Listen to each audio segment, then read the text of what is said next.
Assalamualaikum warahmatullahi wabarakatuh. Alhamdulillah kita bisa berjumpa lagi pagi ini. Saya masih di Pondok Pesantren Tahfidul Quran Al-Kayes Sajira Lebak, Banten. Ini persiapan untuk pulang ke Semarang. Tapi sebelum pulang saya menyempatkan waktu untuk ngevlog lagi, melanjutkan pertanyaan seorang netizen yang meminta untuk menjelaskan tentang mesin kecerdasan dan personality genetik ya. Kalau mesin kecerdasan ini kita singkat MK ya, jadi rekan-rekan diingat-ingat. Kalau saya bilang MK berarti mesin kecerdasan. Kalau PG berarti personality genetik yang artinya adalah kepribadian alami, bakat alami. Di video sebelumnya saya sudah menjelaskan tentang MK, yaitu mesin kecerdasan versi Steven ini dipicu oleh sistem operasi atau androidnya otak ya. Ingat ada 5 belahan otak ya. Limbi kiri ya, kalau limbi kiri sering digunakan, sering aktif jadi androidnya, maka menjadi orang sensing. Kalau yang paling sering digunakan adalah neokortek kiri jadi thinking ya, sampai diingat-ingat silakan.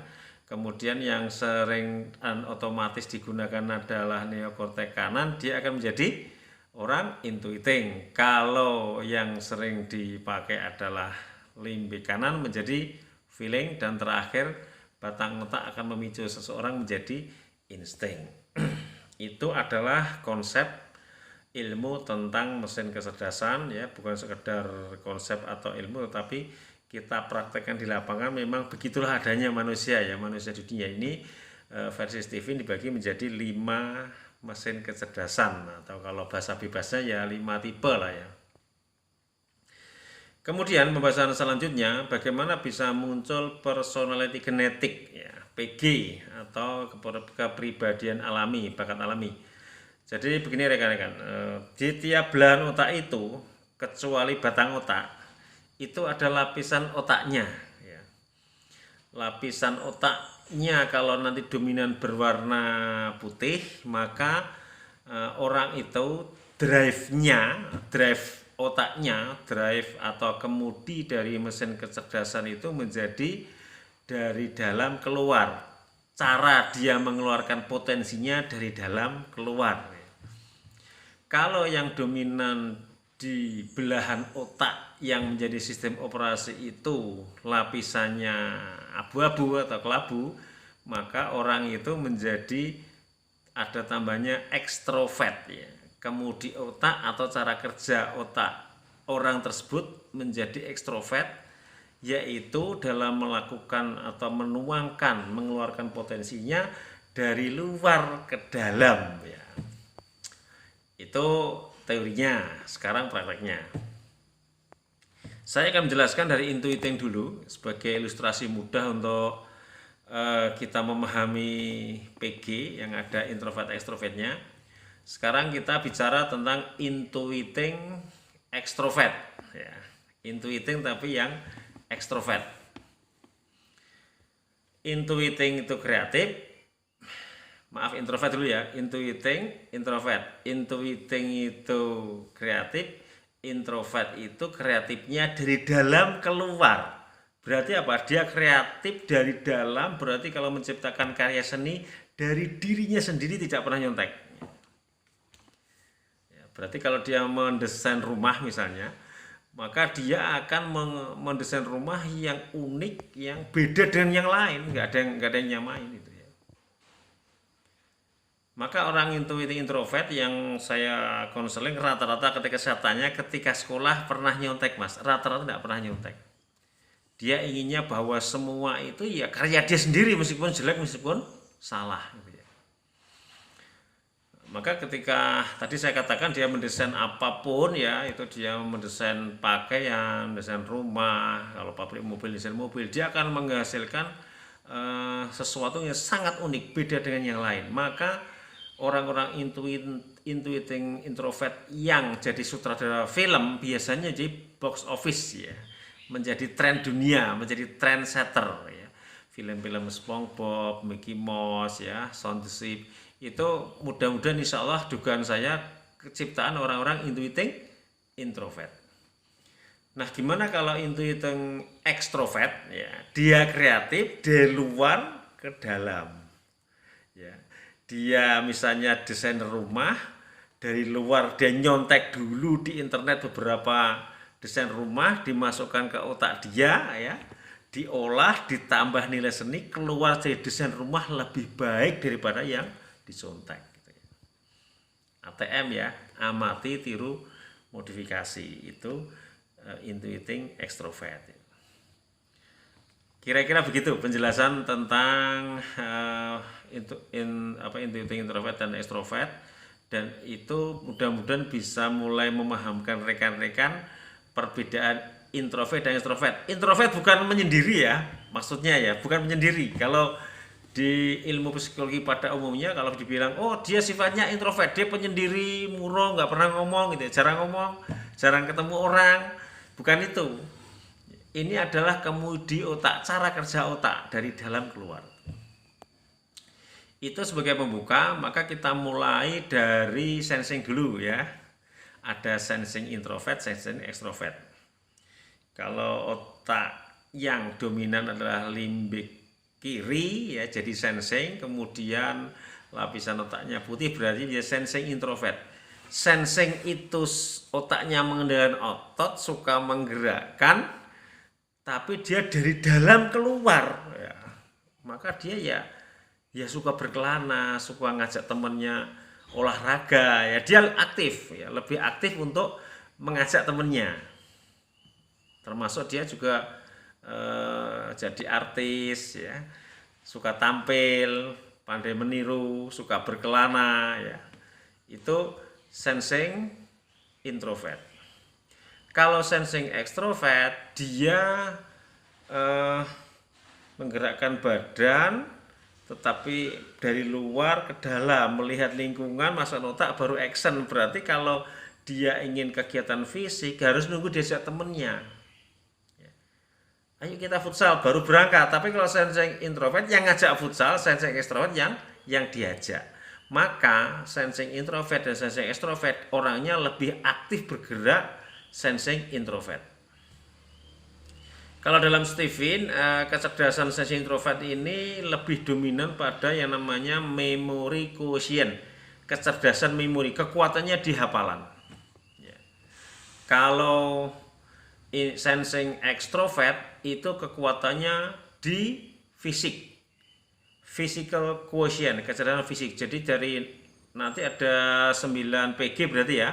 Sensing introvert, sensing extrovert, thinking introvert, thinking extrovert, intuiting introvert, intuiting extrovert, feeling introvert, feeling extrovert. Terakhir adalah insting. Insting tidak ada lapisannya, maka dia orangnya spontan ya, tanpa mikir dalam melakukan sesuatu, mengalir saja ya. Itu jadi karakter yang unik dan karena nggak ada lapisan otaknya ya spontan itu tadi, otomatis mengalir saja, intinya begitu ya. Nanti penjelasannya akan saya detailkan di akhir, karena insting memang penjelasan di paling akhir gitu ya.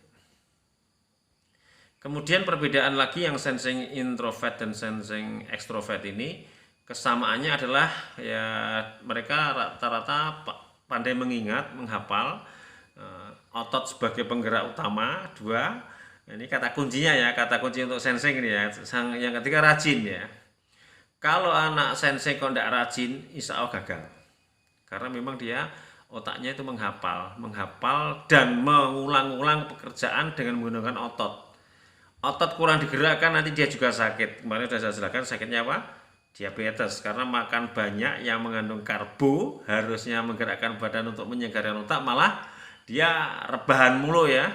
Seperti anak milenial soalnya rebahan tapi uangnya banyak lah. Itu kalau dia sensing, kemungkinan besar nanti akan terkena penyakit diabetes. Sedikit informasi, saya mentraining di Medan dan di berbagai kota di Indonesia, kemudian ada murid saya yang di Medan, murid ini seorang ustadz, dan juga di Semarang ya, semuanya ustadz di pondok pesantren.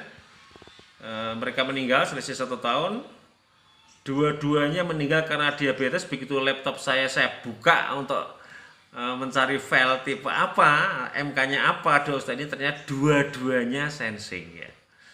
Silakan sensing yang ingin sehat harus banyak olahraga, minimal seminggu sekali, skor 2 kali. Jangan sampai Anda tidak olahraga karena memang tarikannya ya, panggilan jiwanya itu makan yang mengandung karbohidrat karena otot-ototnya butuh digerakkan. Maka yang mudah gendut ya, mudah gemuk ketika makan tidak terkontrol itu ya sensing ya, sensing.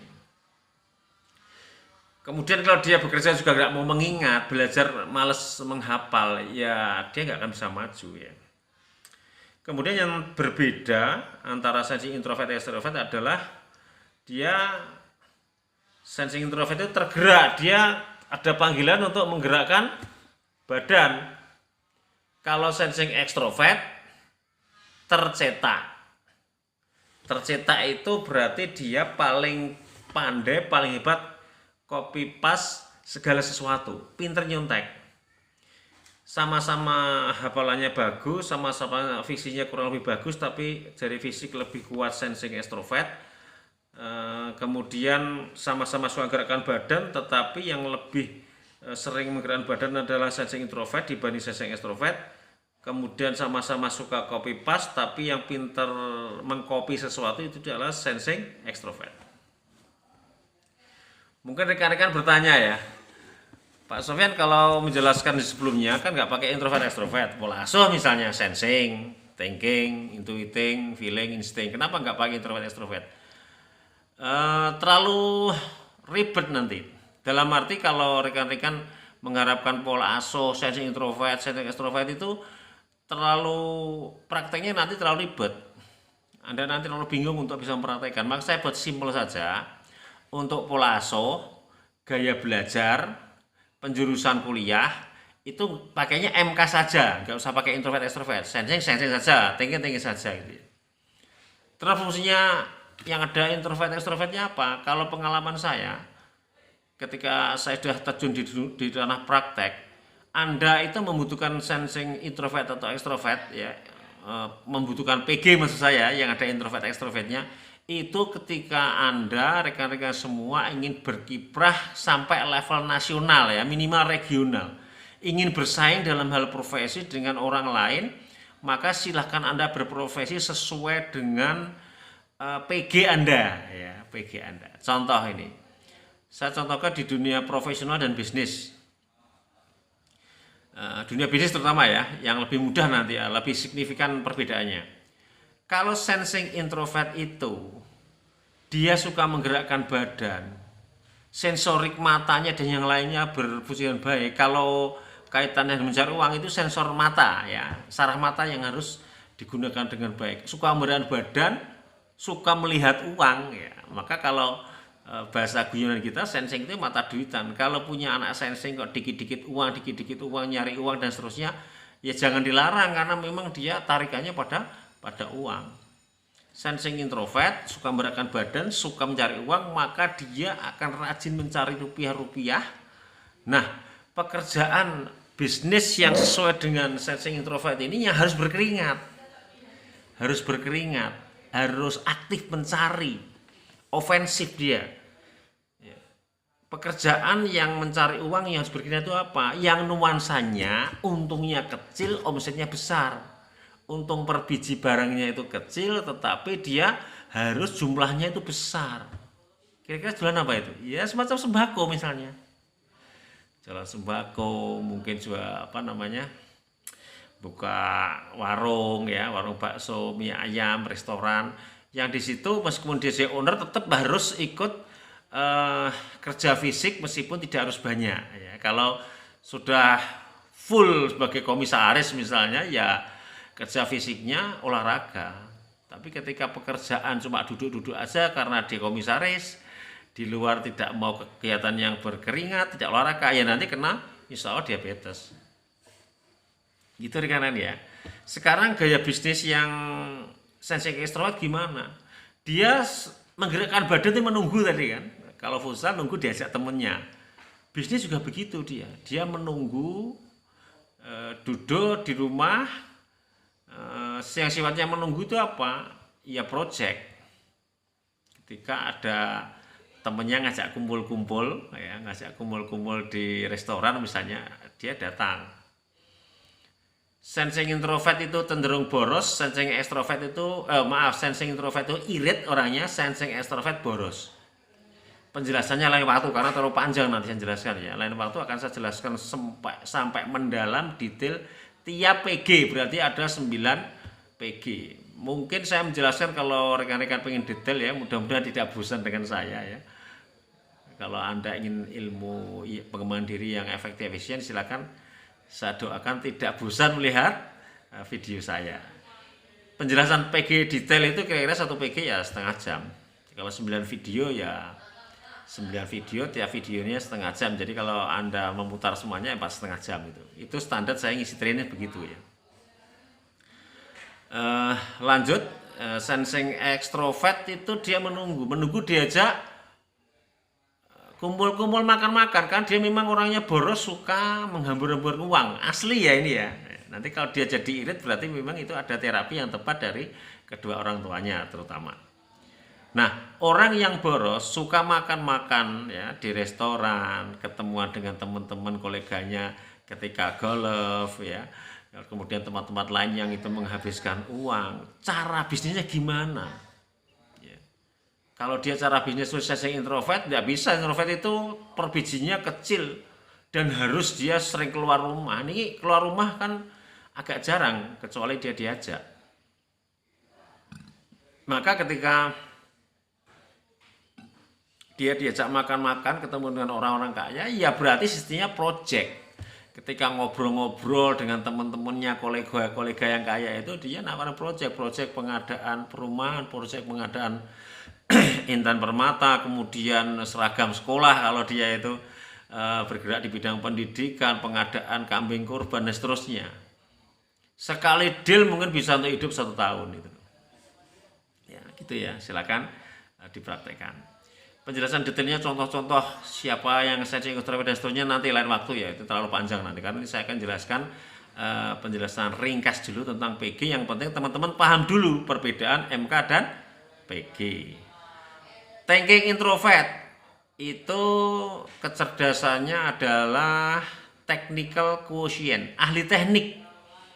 Kalau antum TI nanti penjurusan kuliahnya maaf ya agak kelewatan tadi ya. Kalau sensing penjurusan kuliahnya yang penting itu pekerjaannya nanti adalah dia menggerakkan badan dan menghafalkan. Hampir semua jurusan bisa itu kalau sensing itu. Kedokteran, teknik, pertanian, peternakan, ekonomi, hukum, yang penting dia pekerjaannya menghafalkan dan menggerakkan badan, nanti didukung dengan gaya belajar dia, gaya bekerja dia, menghafalkan semua pekerjaan dan mempraktekkan. Nah, nanti dia akan hebat insya Allah.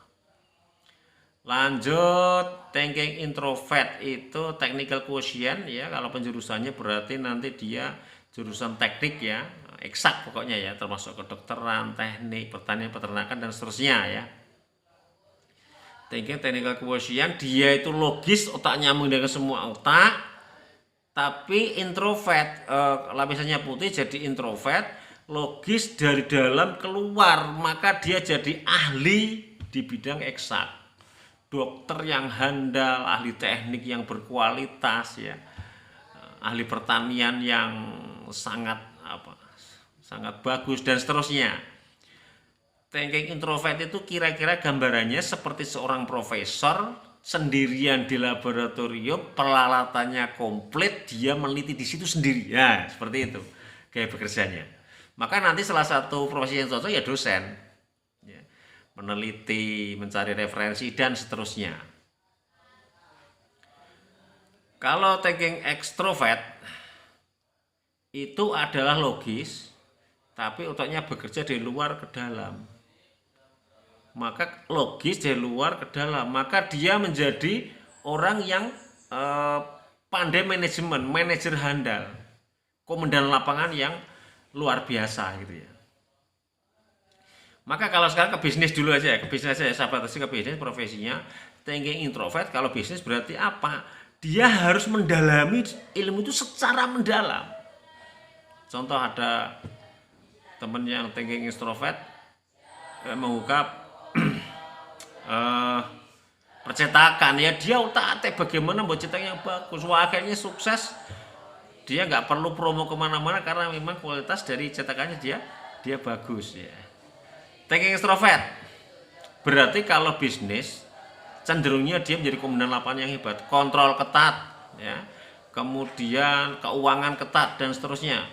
Saya pernah ada klien ya di luar Jawa, tapi dia pengusaha roti itu harganya waktu itu 2013 per bijinya itu Rp500, tapi Masya Allah sehari dia bisa menghabiskan 200 sak tepung ya, 200 sak tepung itu ya 50 kilo tepung gitu.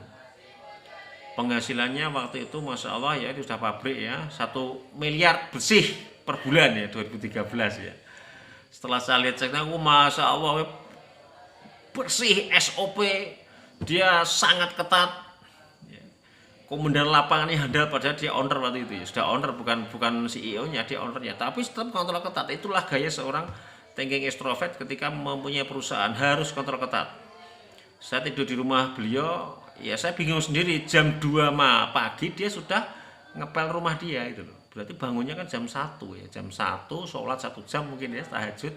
Kita sebagai tamu jadi kikuk ya, wah ini luar biasa ya. Nah itu ya bedanya. Kemudian intuiting introvert, sudah saya jelaskan tadi ya. Berarti otaknya mengendalikan perut, organ terkuatnya saraf. Perutnya diisi secukupnya saja, setengah kenyang, berkontraksi, otak jadi fresh, memerintahkan saraf memproduksi ide-ide, jadi orang kreatif. Ya, orang kreatif. Kreatifnya introvert, dari dalam keluar, maka dia menciptakan karya seni dirinya sendiri ya. Dia kalau misalnya buat desain percetakan ya harus paling unik. Dia membuat jasa, membuat logo harus yang paling berkualitas, harus masterpiece ya, harus sangat luar biasa dan dijual dengan harga yang sangat mahal. Tetapi kalau intuiting extrovert ya, intuiting kreatif, extrovert itu dari luar ke dalam, berarti nyontek dulu, nyontek, tapi ya nyontek beberapa karya, dimasukkan otak, dimodifikasi menjadi yang lebih bagus itu ya. Selanjutnya feeling introvert, otaknya mengendalikan paru-paru, organ terkuatnya paru-paru. Paru-paru bisa menjadikan dia semangat, sehat, dan tambah cerdas kalau dikelola untuk kegiatan baik-baik. Apa itu ngomongnya baik-baik? Ya jadi jantungnya berdegup kencang begini, maaf berdegup kencang. Dia ngomong seperti sini ya, saya ngomong seperti ini ya, saya feeling. Itu kan saya ngambil napas, keluar napas. Ya. Paru-paru saya berkontraksi, maka seorang feeling itu kalau banyak ngomong baik-baik ya kan tambah sehat, tambah semangat, tambah cerdas gitu ya. Dan saya sering ketika kondisi demam, kondisi sakit tetapi masih bisa berjalan dan bisa berbicara lantang seperti ini, panggilan training berangkat saya. Biasanya habis training badan menjadi lebih enak ya. Itu tips bagi orang feeling, kalau sakit jangan menjadi di rumah ya, tambah sakit, tambah down. Ya harus banyak ketemu orang dan berbicara yang baik-baik. Feeling introvert, feeling itu dia suka ngomong, tetapi ngomongnya dari dalam keluar. Dia harus menciptakan kalimat sendiri, kalimat yang mempesona, luar biasa. Akhirnya ketika dia ngomong orang terpesona, maka profesi yang cocok adalah jadi trainer, public training, ya, tampil di umum, pesertanya banyak. Contoh feeling introvert yang luar biasa ya guru saya Pak Jamil Azaini. Feeling introvert ya, pinter ngomong, ngomongnya dari luar ke dalam, maka dia mempesona betul. Dan uniknya karena dari dalam sumbernya, beliau bisa membuat orang nangis, beliau nangis tapi tetap bisa ngomong, bisa mengendalikan beliau. Ngomong, begitu selesai ceritanya dia langsung bisa membuat ger ya, nangis, ketawa, nangis, ketawa, nangis, ketawa. Saya pernah ikut training beliau jam 8 pagi atau setengah 9 sampai jam 4 sore itu kita nangis, ketawa, bisa itu. Wah luar biasa itu. Cara beliau untuk mempengaruhi emosi audiens itu luar biasa itu. Kalau saya feeling extrovert ya, feeling suka ngomong, ya, pinter ngomong, tetapi melihat lingkungan, lihat klien, masukkan otak, baru keluarkan sebagai kalimat yang bagus. Maka cocoknya apa? Melihat klien, permasalahannya apa, kelola di otak, baru menasihati. Ya konselor, psikolog, atau coach yang ketika menasihati, memberikan masukan kepada klien itu 4 mata. Tapi kalau feeling introvert paling cocok yang menurut saya ya psikolog atau konselor. Kalau coach itu masih nanti agak lebih cocok ke intuiting menurut saya ya. Mentor ya semuanya, mentor termasuk cocok ya, feeling extrovert atau yang lain juga cocok, tapi ketika kita bandingkan mentor dan coach itu paling cocok adalah feeling extrovert, kalau coach adalah nanti intuiting ya. Sekarang kita agak, maaf ya, berandai-andai misalnya saya ingin menyaingi Pak Jamil itu, dengan asumsi ya, dengan catatan IQ saya dengan Pak Jamil dianggap sama ya, Pak Jamil Azeni ya, kemudian penggemblengannya dari kecil sampai setua ini juga sama-sama ingin jadi tren nasional, insya Allah saya tetap kalah ya. Kenapa? Karena beliau feeling introvert, saya feeling extrovert. Saya itu di awal gabung Steven itu kalau disuruh bicara di publik males saya, tapi kalau konseling langsung bertemu 4 mata, apakah itu mementoring sebuah perusahaan internasional, saya udah gak tanpa mikir, itu sudah berangkat aja tanpa ada nanti ngomong apa enggak, nanti mengalir aja itu langsung bisa kita handle. Tapi untuk tampil di publik ya, meskipun pesertanya 10 hanya 6, saya harus belajar keras dan harus persiapan, kadang juga diduk juga, agak grogi juga itu. Tetapi sejak 2016 awal saya ngubah mindset. Kalau saya tidak mentraining, nggak mungkin saya bisa mengkonseling ya. Sebelum mengkonseling, mementoring berbasis Steven ya, mentoringnya maksudnya yang one on one ya, satu ke satu orang, itu ya harus mentraining dulu, karena training itu fungsinya adalah mentransfer ilmu, memberi motivasi dan mengubah mindset. Ini harus dikerjakan dulu awal kita ketemu klien ya. Akhirnya saya jadi enjoy mentraining yang sifatnya publik. Tetapi